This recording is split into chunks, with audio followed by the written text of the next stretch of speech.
Dr. Barry, London News, Melbourne, Monday, the 13th of September. Spring. Yesterday, I watched Sky News, Outsiders. What a great program, mate. And he had something to say, which I think should be shared with the rest of the world who haven't access to Sky News here in Australia. It's already been on public TV, so I'm not spreading any rumors. It's fact. Okay, we're going to have a look at that. Before we have a look at that, our dear friend Daniel, anybody who lives in Victoria will know who I'm talking about, it's got a word from our sponsor, or shall we say. Well, let's have a quick look at him first, then we'll go to Sky News and a further little bit of news in relation to our dear friend John Smith in the UK. John is pretty poorly at the moment. I got somebody who knows them there, because John's obviously, he's not answering his phone. He did text me to say he wasn't well a month or so ago, I forget now, but he definitely is pretty poorly. I don't know how he's doing. We'll have to wait and see, but you know, he's got a bit of a respiratory problem, I believe. He will be okay with a bit of luck, and we should pray for the poor old guy, because he's done a lot of work over 4 years. Anyway, London News, we got our website up. I'll put the address up. Actually, I should do this at the beginning because people are too lazy to go to the end. Most of the information, guys, is at the end. And I find most videos, especially watching me, boring, so I click to the end to get the information. But anyway, we've got our common law court website up and running. It's got to be tweeted, as they say, and it will get better. But anyway, the news is up there. Anyway, let's go to have a chat with our sponsor, Daniel, and it's only a minute or something, and then we'll go to Sky News, and then we'll explain what's happening here in Australia. Bye for now. Cheers. I was out for a walk with Kath last night, within the curfew, within the 5Ks, wearing a mask. You know, there's a whole bunch of people down the Ryback Beach last night who thought the best thing to do was to go and watch the sunset. I'm sure it was a beautiful sunset. Of this show, and a respectable businessman, Patrick, wrote to me on Friday morning, and he said, New South Wales government mandatory vaccines are tantamount to living in the Stasi-controlled former East Germany. Since when were Western-based governments, democratically elected to serve their constituents, now entitled to allow unelected health bureaucrats to control their constituents, enabled to violate doctor-to-patient privilege and coerce medicines and monitoring controls of their constituents? Enough, Patrick wrote. After this ongoing sinister totalitarian federal and state-based regime manipulating its constituents through didactic, draconian, dogmatic and dictatorial control, Patrick says he intends to leave this country, never to return and never again to utter the words, I am an Australian. Moreover, he says he will not spend another cent on the economy of this country than necessary for a regime that has lost its legitimacy as a democracy and as a free market. That's Patrick. John Barilaro, one of the signatories to that document of shame, has disgustingly said that businesses which allow unvaccinated customers through their doors or hire staff who are not fully vaccinated will face significant fines. The sadism, the stupidity, and the cruelty of that decision is unfathomable. Not only have these boneheaded politicians and health bureaucrats willfully destroyed small businesses with their insane and frequently pointless lockdown restrictions and curfews, they are now turning businesses against their own customers, forcing the owners of small businesses to behave like Gestapo officers, checking people's papers, firing good and hard-to-find staff, and scaring loyal customers away if they choose not to be vaccinated. It is beyond belief. And if these small businesses fail to comply, or more likely can't afford to comply, they'll get hammered with fines that drive them out of business anyway. Cruel, vindictive, and utterly indecent. Soon we will have an underclass of unemployed and socially isolated unvaccinated individuals, second-class citizens created by a so-called centre-right government. What a joke. But this madness is occurring around the world. Earlier in the week, we learned that in Nigeria, for instance, you can no longer worship in any churches or mosques without showing your vaccination passport, and you can't even access banking services. Similarly, people will not be allowed to event centers for parties or receptions without showing proof of their vaccination cards at the gates of these occasions. We have made adequate arrangements with security to prevent anybody who does not have a vaccination card from accessing any of these events. Also, you will not be allowed to access banking services in Edo State from the middle of September if you have not been vaccinated. So it looks like apartheid is back in vogue in Africa again. In Britain, also this week, Vaccines Minister Nadhim Zahawi said that although coronavirus passports, quote, go against the DNA of the Conservative Party, they are necessary to end the pandemic. And he has even said children should be allowed to overrule their parents and get vaccinated against their parents' wishes. Pol Pot, eat your heart out. Many Tories are furious, calling these plans unsupportable, coercive and discriminatory, which of course they are. Interestingly, back in January, Zahawi wrote on Twitter that the government has, quote, no plans to introduce vaccine passports because they're discriminatory. When asked, can we hold you to this, he replied, yes, you can. So much for principles. Goebbels would be impressed. In Canada, Justin Trudeau has launched an aggressive campaign vilifying those who are protesting against mandatory vaccinations, labelling them as anti-science. Oh, there's that phrase again. And anti-vaxxer mobs, which he claims are also racists and misogynists, and so contemptible that he won't even call them protesters. Yes, there is a small fringe element in this country that is angry, that doesn't believe in science, that is lashing out with racist, misogynistic attacks, and I know will not allow those voices, those special interest groups, those protesters who can, I don't even want to call them protesters, those anti-vaxxer mobs. That's the way to go. Demonize them, dehumanize them. Lavrenti Beria would no doubt approve. In America, it's got so bizarre that one university has banned an unvaccinated student from attending classes, even though he was at home and those classes are online. The Attorney General of Arizona, meanwhile, declared last week that Tucson's vaccine mandate is illegal. And in Florida, Conservative Ron DeSantis has not only banned mandatory vaccinations, but he will fine businesses that discriminate against the unvaccinated, the complete opposite of John Barilaro and Gladys Berejiklian's approach. We've also seen 4 separate legal challenges here against mandatory vaccination on numerous grounds filed in the Supreme Court of New South Wales. On Friday, some 50,000 people viewed the live streaming of the opening of this session, which gives you an indication of the passion surrounding this issue. The hearings are later in the month. But already many businesses have taken matters into their own hands, with many Australian companies mandating vaccinations for their employees. The owners of Spotlight disgracefully say they will withhold Christmas bonuses from unvaccinated employees. How spiteful and nasty and petty can you get? I, for one, won't be going anywhere near their stores.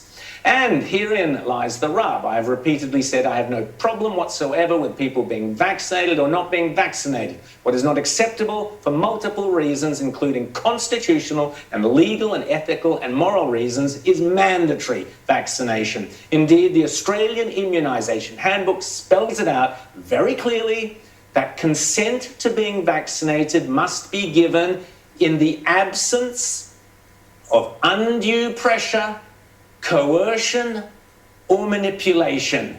Barilaro, Perrottet, Berejiklian, Hazard, read it. Well, this week, an extremely experienced Qantas pilot, a man who hundreds of thousands of Australians have happily trusted with their lives, Captain Graham Hood, made a video about why he does not consent to taking the mandatory vaccination that Qantas have stipulated he must take. He is not an anti-vaxxer, by the way. He makes that crystal clear. But he's prepared to lose his job over this. I have done 20,000 takeoffs and landings. I have spent 2,800 nights or so in hotel rooms. That amounts to almost 8 years in hotel rooms. I've done 175 simulators. I think I passed all of them. I've been thoroughly tested with over 50 medical examinations to hold my licence. And everything I stand for is now being threatened by a ridiculous mandate that I cannot support. It's a mandate that all aviation workers in the industry are now being forced to adopt, and that is no jab, no job. There's lots in Captain Hood's video you may or may not agree with, and obviously he's not a medical expert, but my point is the ethical one. Once you start down this path of dividing any society into two distinct classes of people, you have abandoned liberty and democracy and replaced it with tyranny, fear, and suspicion. Worse, and this is what really disturbs me, once the authorities have decreed that there are now two classes of Australian, the good and the bad, and that one class is superior to another and gets special privileges, while the other class is shunned, locked out, vilified, and loses their employment, you have, by definition, created an inferior class, for which the Germans once coined a simple word, which roughly translates as under or inferior person. Untermensch. If that word brings a chill of horror to your heart, so it should. You see, we have already seen during this pandemic two extremely disturbing trends. One is how zealously and vindictively the police and other authorities implement these restrictions, regardless of how petty or absurd those restrictions may be. Think of Zoe Buller arrested in her pajamas in front of her kids for a Facebook post. Think of those individuals tackled to the ground or dragged out of their cars for not wearing a mask or being outside the 5K zone or whatever else. People denied seeing their dying relatives, drones patrolling the parks, mounted police on our beaches. Just wait till they turn on the unvaccinated. Secondly, think of how our state premiers have actively encouraged citizens to spy on each other and to turn each other in, demonising and dehumanising supposed offenders. This is beyond reprehensible, poisoning community goodwill, breeding fear and suspicion between neighbours, associates, even families. It's sickening. Another email I received is from a registered nurse who says she is not an anti-vaxxer, but she simply cannot take the vaccine for various reasons. In her desperation, she has written expressly to Greg Hunt, and this is her letter to Greg Hunt, and I quote her letter. What type of democracy does this to their own people? She says, I live in an isolated rural area where there have been no cases of this virus for over 12 months. I have paid taxes and worked my entire life. I am now treated like a monster, she says. If the vaccine is effective, she asks, why are people so scared of me? There you go. I've received many, many such letters and emails. Let me repeat, I'm not arguing this from a public health perspective, but rather from an ethical and moral perspective. Inevitably, some small businesses or local communities will seek ways to defy these draconian laws, thereby entrenching an underclass, two societies, an underground economy of the unvaccinated. Indeed, the man who originated this show, now the leader of One Nation in the New South Wales Parliament, issued a video this week advising people how to protect their personal health information and ensure it cannot be accessed by government agencies. Well, people do have rights, and there are ways of resisting this, and what I'm recommending to everyone is please do what I've done today. Go to the Australian Immunisation Register, get this form, it's called Ceasing Correspondence and Release of Information. Fill it out, only take you about a minute. It's only two short pages there, and if you fill it out, and lodge it with the federal government, you've got the right, the legal right under the laws of the Commonwealth, not to have any third party access your vaccination status, not even your doctor. So what I'm planning to do, if there's a police officer asking me for papers at a cafe, is to say, well, no, I have a legal right under the Commonwealth law, which overrides New South Wales law, not to have to show anyone my vaccination status. Mark Latham. The Morrison government has spinelessly avoided doing what it should do, in my opinion, if it had a shred of decency, and declare mandatory vaccination un-Australian, unconstitutional and illegal, as Ron DeSantis, a true conservative, wish we had one of those, has done in Florida. And this week in Denmark, all COVID restrictions and vaccine passports were scrapped. Yet here, our Liberals and Nationals are supporting these undemocratic, dangerously divisive and quite frankly sadistic measures. And that is what truly fills me with horror. Why? Because the premiers and their chief health officers have already abused their powers, made catastrophic errors, such as the hotel quarantine fiasco in Melbourne that unnecessarily cost over 800 Australian lives and made Australia a byword for COVID tyranny and oppression and a laughingstock around the world. But the worst, I fear, is yet to come. In a chilling article that could have come straight out of some dystopian film script, the left-wing Washington Post argued that doctors must be allowed to turn away the unvaccinated. Think about it. At the same time, the left-wing TV show host Jimmy Kimmel ranted that the unvaccinated should not get access to intensive care units. And he went so far as to sneer at the unvaccinated who got sick. He said, "Rest in peace, Wheezy." That was the punchline to his vile tirade. This is evil. One of the most sacred oaths is the Hippocratic Oath. Every doctor knows only too well, the earliest expression of medical ethics in the Western world, dating back to ancient Greece. It is at the very cornerstone of all our medical sciences and includes such noble and inspirational ethics as never deliberately cause any harm to a patient, first do no harm, as well as upholding the sanctity of patient-doctor confidentiality. Are we really prepared to countenance the day when a pregnant woman in her pajamas is denied the trip to hospital because she is unvaccinated? Are we really prepared for the pedestrian left bleeding on the roadside because he is unvaccinated?